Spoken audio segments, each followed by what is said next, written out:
Oke, selamat pagi semuanya. Pagi, Bu. Pagi, Bu. Pagi, Bu. Oke, hari ini kita masuk ke pertemuan kelima ya. Pertemuan kelima untuk mata kuliah solida. Ini kelas 5A. Tanggal 7 ya. Oke. Pada pertemuan hari ini kita akan membahas mengenai tablet. Pertama, ada yang mau jawab? Tablet itu apa sih?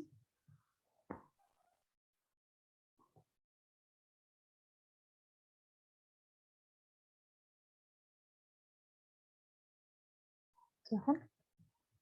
Ada yang belum pernah lihat tablet?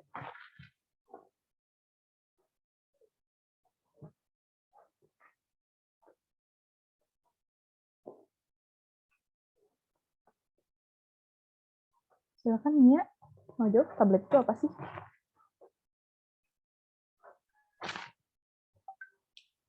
Saya, Bu, izin menjawab. Boleh, siapa? Rizky ya? Rizky Hilda? Iya, Bu. Tablet ya, Bu? Ya, tablet itu apa? Tablet itu campuran zat aktif dan zat pengikat, biasanya dalam bentuk bubuk yang dibentuk menjadi padatan. Padatan dengan cara? Dengan cara ya seperti oral, kayak gitu, Bu. Nah, oke. Tadi udah ada satu kata kunci, dia campuran bahan. Yang awalnya serbuk, terus jadi padatan. Perlu diingat, serbuk itu sendiri merupakan padatan ya. Jadi serbuk dibuat menjadi sediaan tablet dengan cara pengempaan. Itu kata kuncinya ya. Jadi tablet itu cara pembuatannya adalah dikempak. Nah, tadi sudah disebutkan dia terdiri dari beberapa komponen ya. Komponen serbuk. Ada komponen serbuk zat aktif atau active ingredients dan excipient atau non-active ingredients.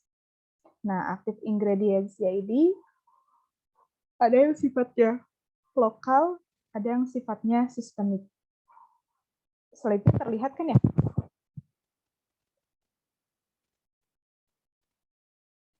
Terlihat, Bu. Oke. Ada yang sifatnya lokal, misalnya seperti promah, dia kerjanya hanya di lambung. Berarti zat aktifnya lepas di lambung dan hanya bekerja di lambung saja. Ada juga yang sistemik, berarti nanti ketika dia sudah dipecah dalam tubuh, tabletnya zat aktifnya akan keluar, kemudian diserap ke pembuluh darah, nanti dia bersirkulasi hingga mencapai tempat kerjanya ataupun ada beberapa tempat kerja.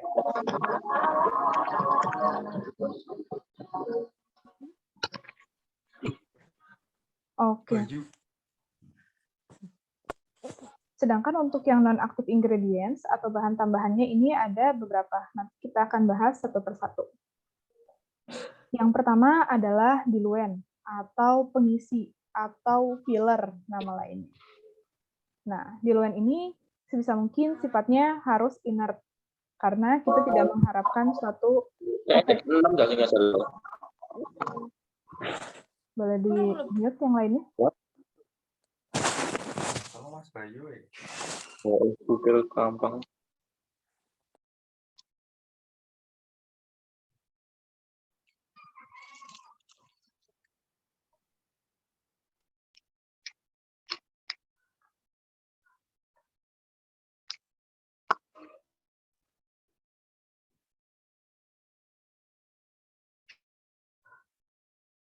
Oke. Kita lanjutkan. Sebisa mungkin dia inert. Nah, diluent ini atau pengisi ini biasanya ditambahkan untuk sediaan yang jumlah zat aktifnya itu dosisnya kecil. Misalnya clobazam, ezetimibe 10 mg. Kan sulit ya kalau kita akan mencetak hanya komposisinya 10 mg. Jadi biasanya ditambahkan diluent agar bobot tabletnya mencapai bobot tertentu yang mempermudah dalam hal proses. Nah, diluent ini bisa mempengaruhi biofarmasi chemical dan physical properties dari final tabletnya. Misalnya biofarmasi, laju penyerapan obatnya seperti apa, kemudian secara kimia mungkin dia dapat berinteraksi membentuk suatu ikatan antara diluen dengan zat aktifnya, dan juga secara fisik, misalnya kekerasan tablet, waktu hancur tablet, diluen juga terkadang mempengaruhi. Nah, ada beberapa hal yang perlu kita perhatikan dalam pemilihan diluen. Yang pertama adalah sifat higroskopiknya dari bahan tersebut.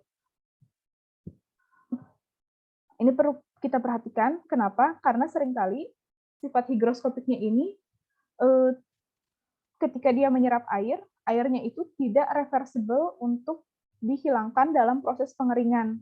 Jadi akan tetap berada di dalam atau terikat dengan diluen tersebut. Nah, ketika adanya pengikatan lembab oleh diluen, nah, moisture content atau tingkat kelembaban di dalam tabletnya itu bisa tinggi. Dalam powdernya atau dalam granulnya itu bisa tinggi, sehingga nanti mempengaruhi karakteristik granul pada saat proses tableting. Misalnya bisa terjadi lengket. Kemudian ketika dia menyerap lembab, kita juga perlu perhatikan apabila obat-obatan kita itu dia sensitif terhadap lembab dan juga packaging materialnya. Jadi ini material pembungkusnya. Misalnya ketika kita menggunakan blister. Blister itu kan bagian bawahnya aluminium, bagian atasnya clear ya, bening. Bentuknya bahannya seperti bahan mika atau plastik. Nah, biasanya bahan seperti itu dia mampu untuk menyerap udara dari luar. Jadi kalau misalnya kalian temukan ada tablet yang dibungkus dalam blister, blisternya belum terbuka tapi tabletnya lembab atau bahkan dia sampai basah. Nah, itu mungkin diakibatkan oleh diluennya ini yang sifatnya higroskopik. Jadi selama penyimpanan dia menyerap air dari lingkungan. Sifat higroskopik diluen itu ada yang minimum, intermediate, dan maksimum. Yang minimum contohnya di kalsium fosfat, laktos anhidrose, yang intermediate ada mannitol dextrose, yang maksimum ada sorbitol sucrose. Nah, selain derajat higroskopisitasnya, perlu kita perhatikan derajat kohesivitasnya. Jadi, kohesivitas dari diluen itu nantinya akan mempengaruhi ukuran tablet. Semakin tinggi derajat kohesivitasnya, berarti kan interaksi antar partikelnya itu semakin kuat. Makanya ukuran tabletnya nanti saat dikempak, dengan pressure tertentu, dia bisa lebih kecil. Tebal tabletnya. Kemudian harga spesial tablet. Jadi misalnya tablet yang chewable, tablet punya, itu diluennya kalau bisa yang punya sedikit rasa manis, misalnya mannitol. Kemudian dari segi manufacturing-nya, dari segi proses pembuatan tabletnya. Jadi bisa dilihat dua kurva ini. Yang pertama adalah kurva antara waktu hancur terhadap applied force atau gaya yang diberikan selama proses pencetakan. Ketika menggunakan diluen, contohnya ini dextrose monohidrat, yang ini ya, berapapun force atau gaya yang diberikan pada saat proses pengempaan, waktu hancurnya itu akan tetap. Lain halnya dengan misalnya M-compress, semakin tinggi apply force-nya, waktu hancurnya akan semakin lambat. Nah, ini perlu diperhatikan karena nanti mempengaruhi proses biofarmasetikal dalam tubuhnya. Begitu pula dengan crushing strength. Crushing strength itu maksudnya kekerasan tablet. Ketika kita misalnya menggunakan laktos anhidrose, semakin tinggi gaya yang diberikan pada saat proses pengempaan, maka kekerasan tablet akan semakin tinggi. Beda dengan dextrose monohidrat. Dia pada awalnya akan semakin keras tabletnya, tapi sampai suatu titik di atas 2000 kg per cm2 ini, dia akan turun. Jadi diberikan gaya yang lebih tinggi, tabletnya tidak akan semakin keras, justru akan semakin rapuh. Dan yang terakhir adalah grade atau kualitas dari diluennya. Contohnya ada laktos. Laktos itu ada yang laktos hidrose, laktos anhidrose, ada yang spray dried laktos. Secara kimia dia sama-sama laktos, tapi ada beberapa sifat yang membedakan. Misalnya hidrose laktos itu dia punya 5% water crystalline. Kalau anhidrose laktos, water crystalline ini sudah dihilangkan. Nah, tujuannya apa sih dihilangkan? Dia untuk menghindari reaksi Maillard. Jadi reaksi Maillard itu adalah reaksi dari gula reduksi ketika ketemu amin dikatalisator oleh air sehingga nanti akan menimbulkan warna kekuningan.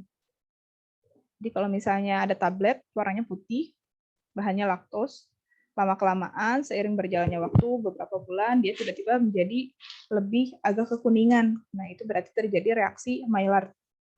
Bisa terjadi karena adanya gula reduksi ketemu dengan amin.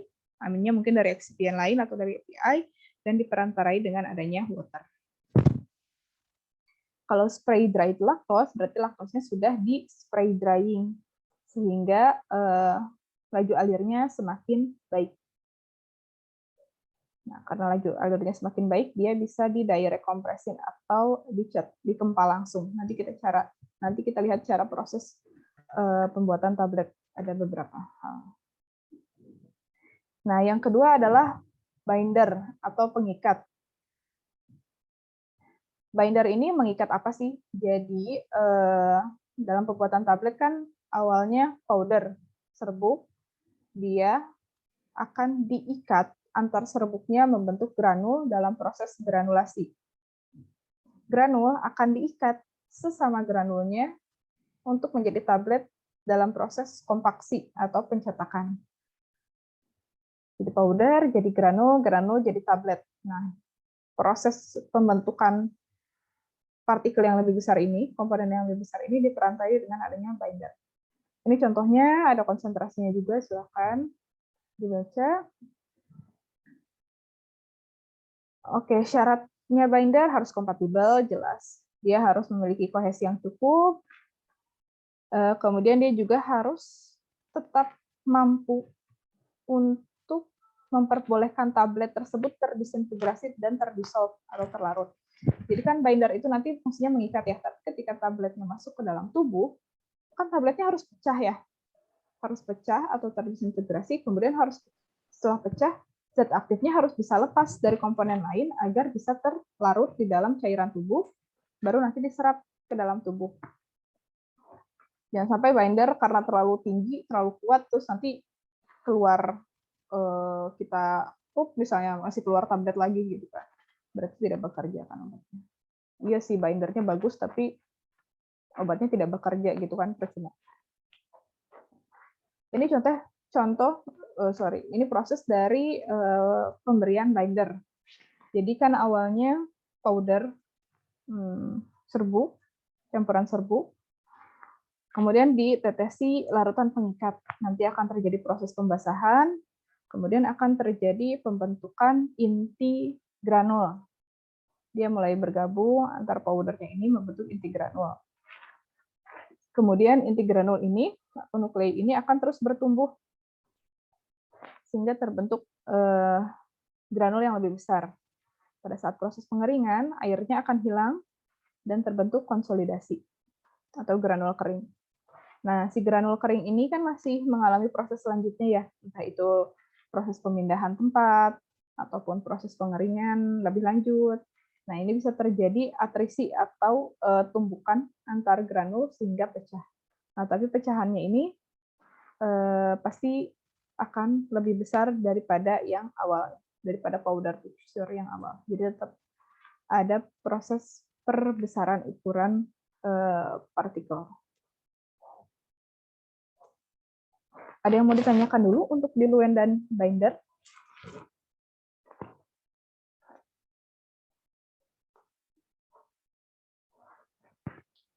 Cukup jelas.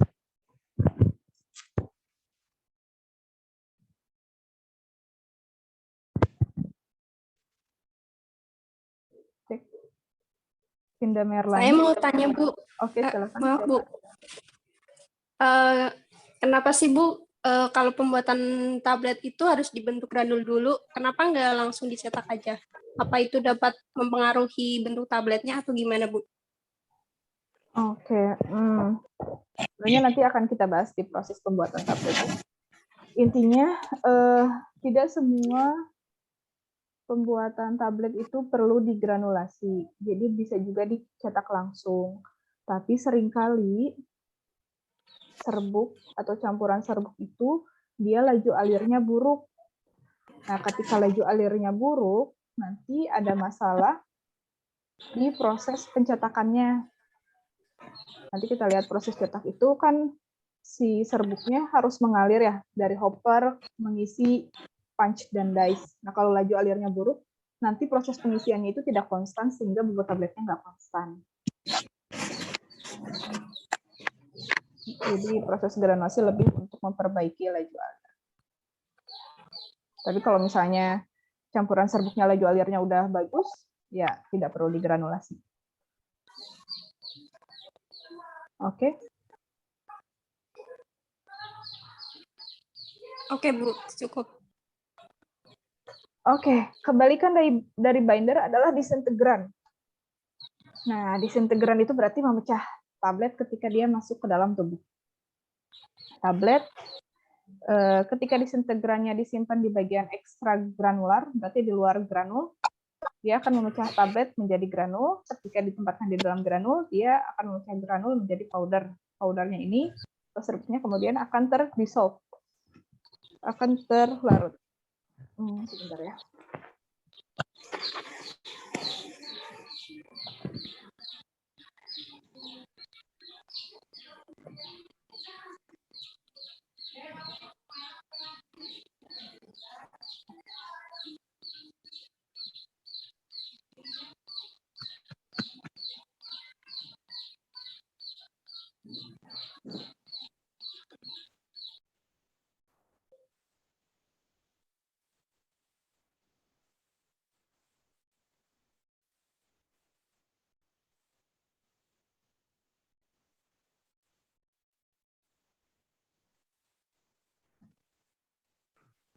Oke.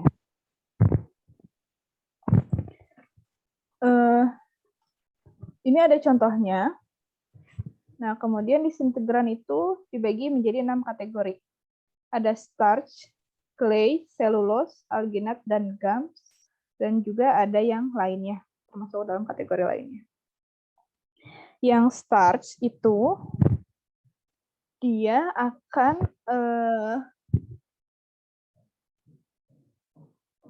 awalnya dia akan berikatan hidrogen dengan komponen lainnya.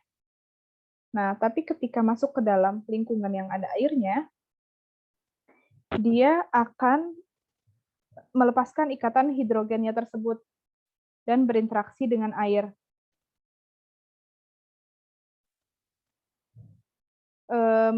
Namanya capillary action. Jadi nama prosesnya proses kapiler, jadi dia membiarkan air untuk masuk ke dalam tablet. Nah, ketika air masuk ke dalam tablet, maka akan terjadi proses pelarutan secara perlahan. Itu untuk starch yang biasa.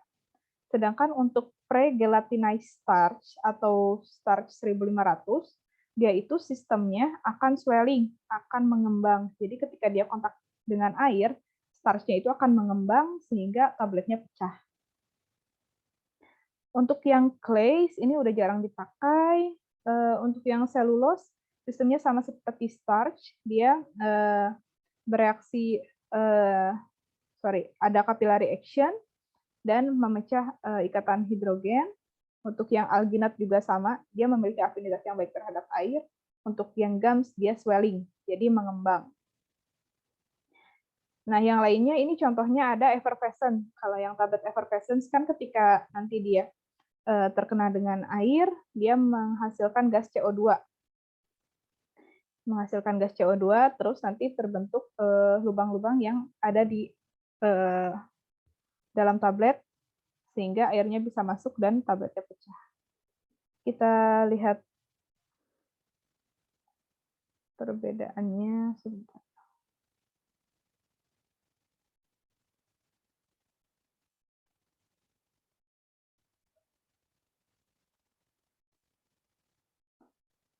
Oke, videonya muncul kah?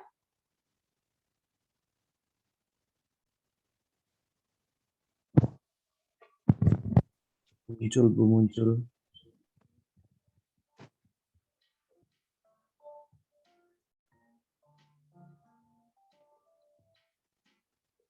Nah, jadi kita lihat ada 2 tablet.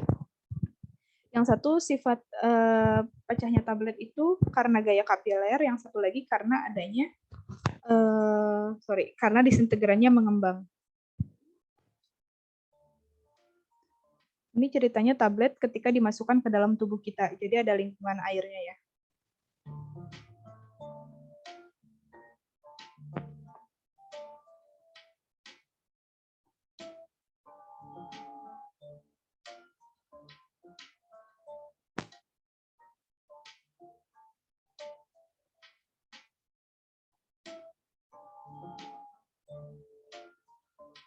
Oke, terlihat kan ya perbedaannya. Ini contoh disintegrannya crosspovidone.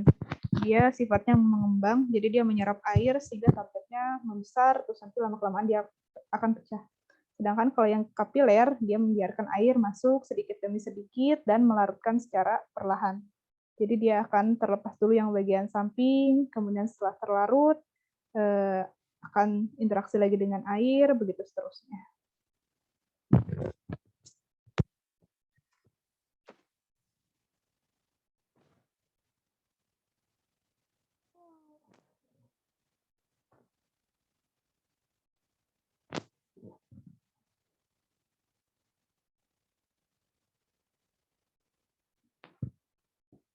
Oke, sekarang kita balik lagi ke slide. Ini ada video lainnya, boleh kalian lihat. Kemudian yang lainnya adalah lubrikan, anti-adheran, dan glidan. Lubrikan ini fungsinya untuk menurunkan friksi atau gesekan dari tablet ke die wall. Jadi die ini salah satu komponen mesin cetak selama proses pencetakan dan ejection atau pengeluaran tablet dari mesin cetak. Sedangkan anti-adheran, dia itu mencegah sticking.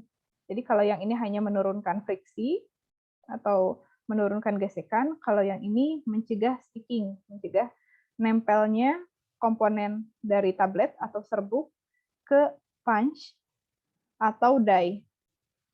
Jadi punch dan die itu komponen tablet nanti kita, komponen mesin cetak nanti kita lihat. Sedangkan glidan dia meningkatkan lagi flow karakteristik dari setelah proses granulasi. Jadi setelah proses granulasi itu bisa ditingkatkan lagi flow-nya dengan menambahkan glidan. Si lubrikan ini ada 2 tipe, ada yang cairan, ada yang serbuk bentuknya.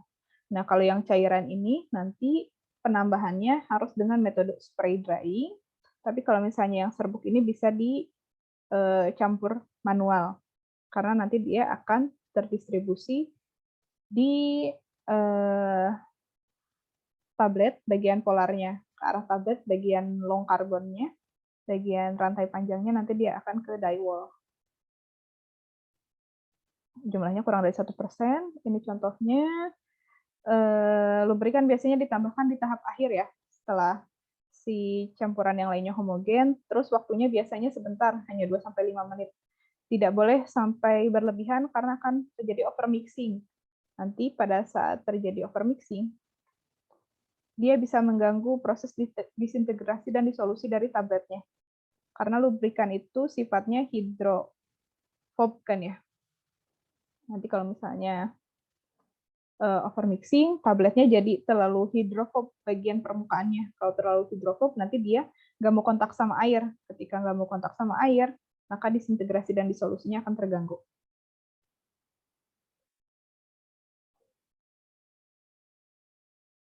Oke, loading. Anti-adheran ini contohnya, dan yang terakhir glidan ini contohnya. Glidan itu dia bisa meningkatkan flow dengan cara memberikan muatan elektrostatik antar granul. Jadi dia saling tolak-menolak antar granulnya, sehingga ketika granulnya itu sendiri-sendiri, dia lebih mudah kan mengalirnya. Kemudian dia juga meminimalkan ikatan van der Waals dan menurunkan friksi antar partikel, dan juga menurunkan kasarnya permukaan. Jadi lihat di sini, di granul, itu kan seperti ini ya kurang lebih bentuknya. Masih ada apa ya, cavity itu, celah-celah seperti ini. Nah, glidan itu dia akan mengisi celah-celah dari granul sehingga granulnya akan lebih bulat sempurna dan permukaannya lebih rata dengan mengisi bagian-bagian yang kosong. Nah, ketika lebih bulat dan halus, ya alirannya akan semakin bagus.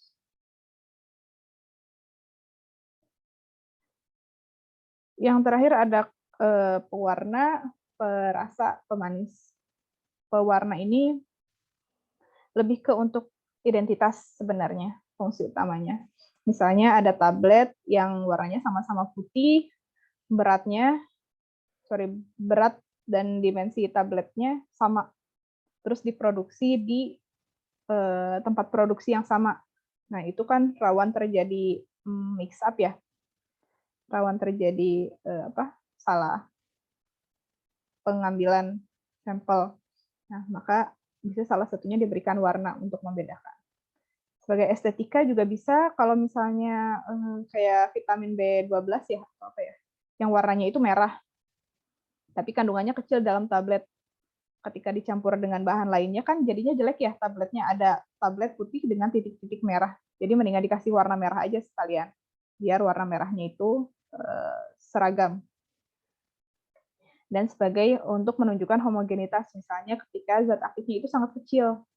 Misalnya zat aktif ditambahkan pewarna, kemudian digerus dicampur dengan yang lainnya, dicampur dengan eksipien yang lainnya. Ketika warnanya sudah homogen, berarti menunjukkan zat aktifnya pun sudah homogen. Koloransnya tipenya ada dyes dan lake. Dyes itu yang larut air, lake itu yang tidak larut air. Flavor atau rasa ini biasanya ditambahkan untuk tablet-tablet yang chewable yang punya. Ditambahkan di tahap akhir, bisa dalam bentuk padatan ataupun cairan. Sweetener juga untuk chewable, ini contohnya mannitol, laktos, sucrose, dextrose. Tapi kalau ini nggak cukup, bisa ditambahkan sakarin atau aspartam. Oke, dari semua eksipien ada yang mau ditanyakan dulu? Saya Bu izin masuk. Soleh, silakan Cecep. Kan tadi dari penambahan eksipien, maksudnya eluen itu ya. Dari kebanyakan yang dijelaskan itu kan manfaatnya untuk kelarutan si tabletnya itu terhadap air. Kalau misalnya kelarutan tabletnya itu terhadap enzim bagaimana, Bu? Terhadap enzim misalnya kayak enzim pencernaan ya. Di sistem pencernaan seperti itu, Bu.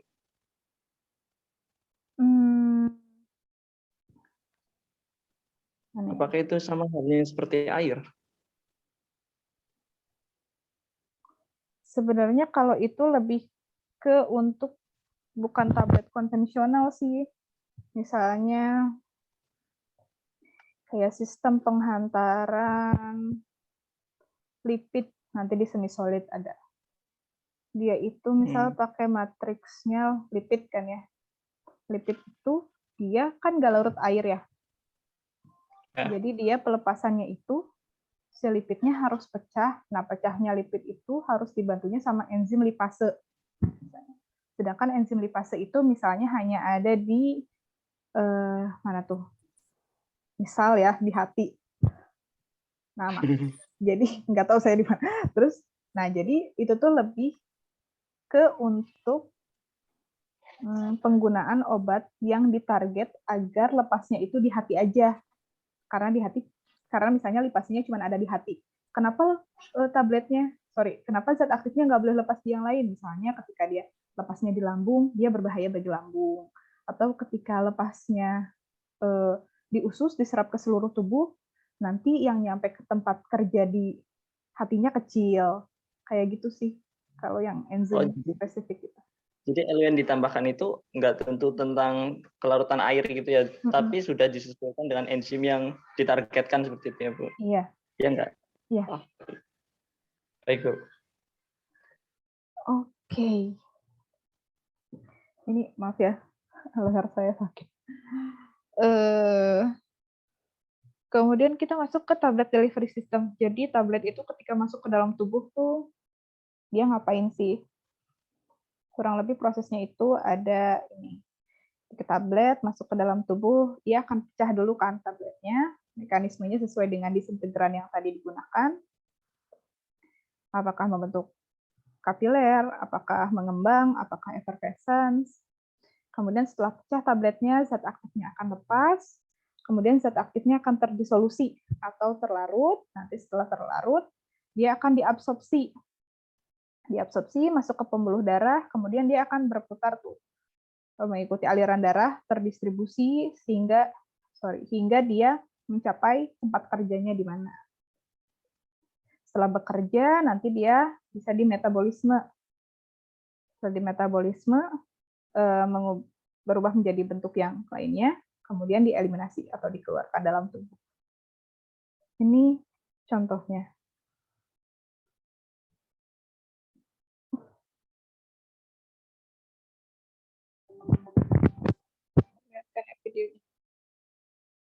Chemical or biological substance that affects the body and its functions. Drug absorption is when a drug enters the bloodstream.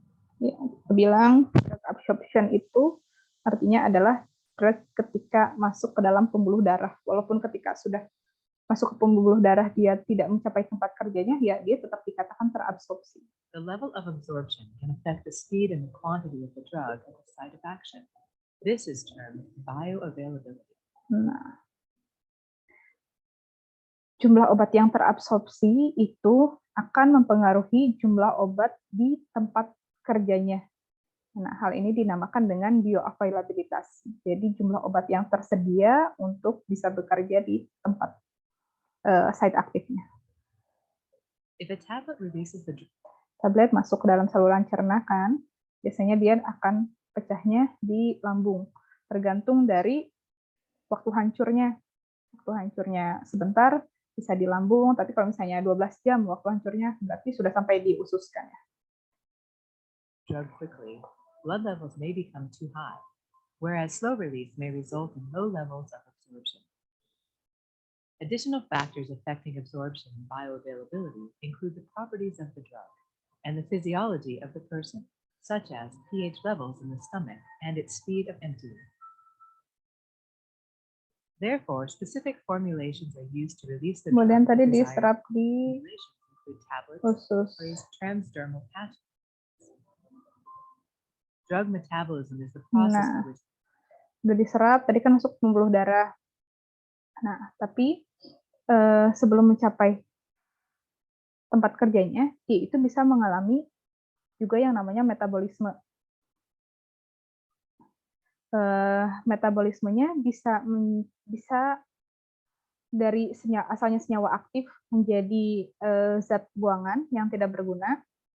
Bisa juga kalau misalnya kita berikan prodrug atau zat yang bentuknya inaktif, dia dimetabolisme di dalam tubuh, di hati, menjadi zat yang aktifnya. Tergantung sifat the obatnya. body breaks down drugs, which mainly occurs by means of enzymes located in the liver. Many Contohnya factors, including intake of si specific foods and other drugs, can increase or acetaminophen. decrease the speed at which drugs are broken down, and thus determine their levels within. Nah, acetaminophen dia itu nanti akan termetabolisme di hati. Nama proteinnya CYP450 akan terbentuk nafki. Ini The juga drug may contohnya be broken kodein. down to stop it from working.